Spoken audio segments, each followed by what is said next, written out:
just look around you and find the things that feel wrong that you could do something about.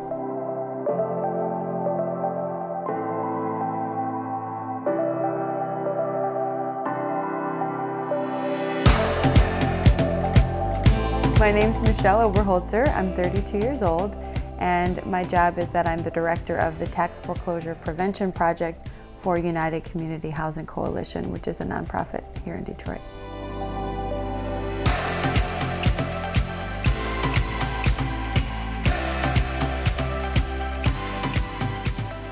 The housing work that I do now came hand in hand with moving to Detroit, pretty much being open to what opportunities there were here for me, and falling backward into the housing crisis and becoming obsessed with it and just trying to figure out what I could do. And it turned into more than a full-time job.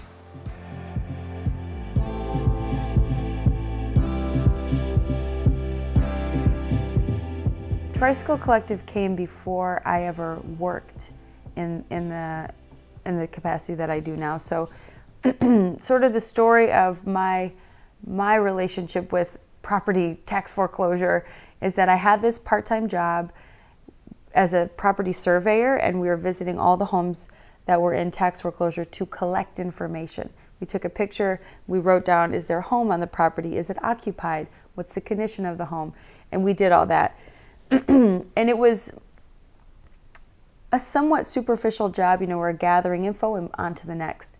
But I was on my bike, and I was exposed to the environment that I was around, and I was engaging in conversation with people who were in these houses, and they were asking me what's going on with my house, and I was finding myself unprepared to answer their questions in a really helpful way. And that was a problem for me. So instead of just being extractive, I wanted to give information back and find out what's going on. How come I know your house is in the auction and you don't? And so it was really, it tugged at my heartstrings, and it put me in a position of, I'm going to have to do something about this.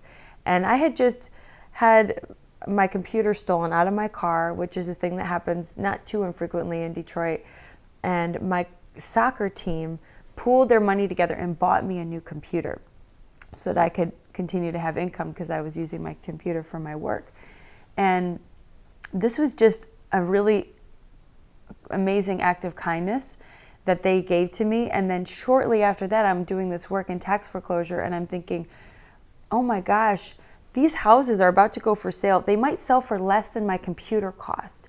And if people could get together money to help me with a computer, this is a much more worthy purpose. So I bet that I could get people to do the same thing for these houses that they did for my computer. And I decided to start a fundraiser, which was in addition to kind of the sidewalk advocacy work that I had started doing. Let me start a fundraiser, just following the model where I had recently been helped.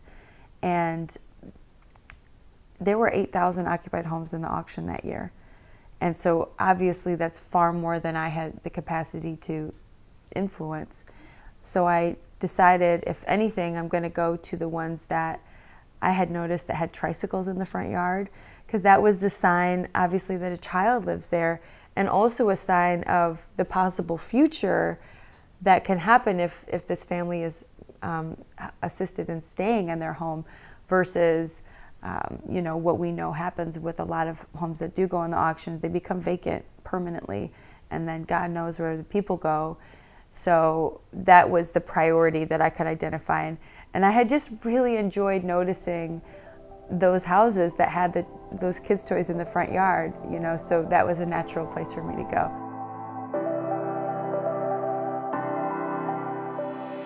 The Tricycle Collective now is a 501c3. It's a nonprofit. It's all women that are involved, and we're volunteers. So it's not a full-time job. It's not something that we do every day, but it's done really wonderful things over its lifetime now, 4 years. And we have raised and donated $100,000 to over 100 different families at various stages of tax foreclosure. And that's not enough on its own, but it provides a really critical boost in many cases.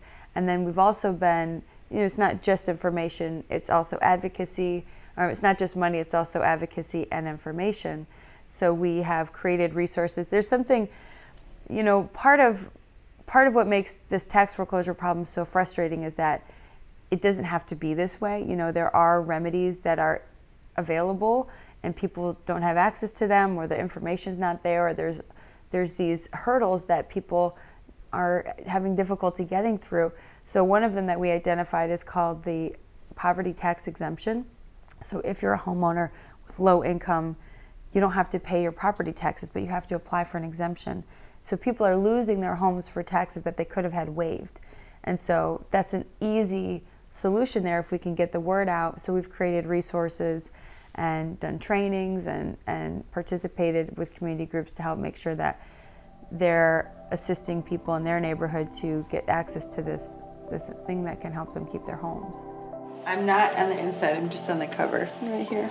It's about women who are running for the office for the first time after Trump's election.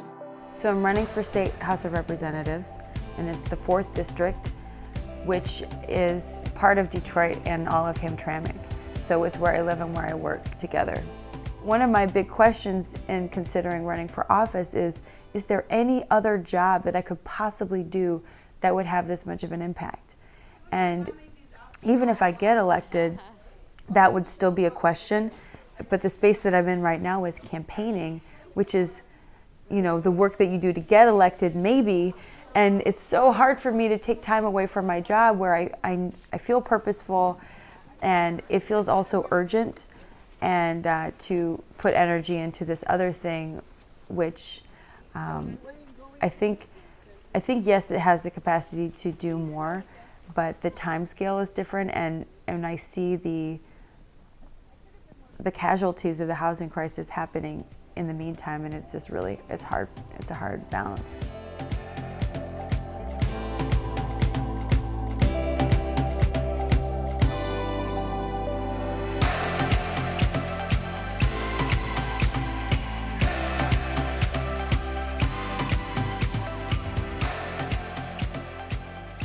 Office that I'm seeking, it's a collective body. There are many legislators. It's not like being the mayor or the president or the singular title holder. So we get to collectively serve this role. So there should be some women, there should be some men. There should be some people who know about engineering and some social workers. And there should be some people of different races and religions and ethnicities and income and all of that stuff. So I try to keep that in mind. I don't have to encompass all of those things in myself, but I'll bring what I am to it. And I do what I want to bring is that wholeness. And that way the person that people vote for is the person that I am, And that is something I'm just dead set on, I'm doing this as myself.